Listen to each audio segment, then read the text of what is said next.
Hello, I'm Coach Hurd, and thank you for tuning in and listening to the Word from Coach Hurd, where you already know I'm going to give you real talk biblical lessons because I'm going to tell it like a TI is. The lesson is coming from Psalms 133 and verse 1. And the Bible reads, Behold, how good and how pleasant it is for brethren to dwell together in unity. Let me say that again. Behold, how good and how pleasant it is for brethren to dwell together in unity. The title of today's lesson is just simply and plain unity. That is something that we have to have. It is a blessing from God to be unified. And God expects us to be unified. He expects us to be unified in the church. He expects us to be unified in the home. He expects us to be unified in our businesses, in our schools.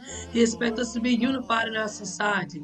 But often that's not the case. And a lot of times it starts at the house where you got the husband pulling against the wife and the wife pulling against the husband. And who's caught in the middle? The children. And they learn this lesson of being divisive.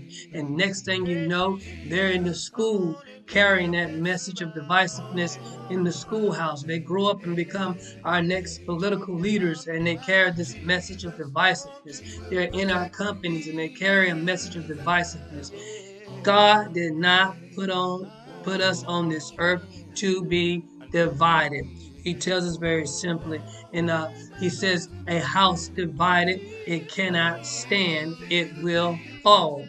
That's why we have so many organizations that have faltered because they have division at the top. That's why we have our schools in turmoil because we have division on the school board and in the communities. If we just come together and be unified like God has told us to be, as God has expected us to be, a lot of the issues that we have, we would not have because we will understand that we can agree to disagree and not be cruel and just hurl insults to one another, but we'll come together and work out our differences to build a strong foundation for our society, our country, and this world. So God expects unity.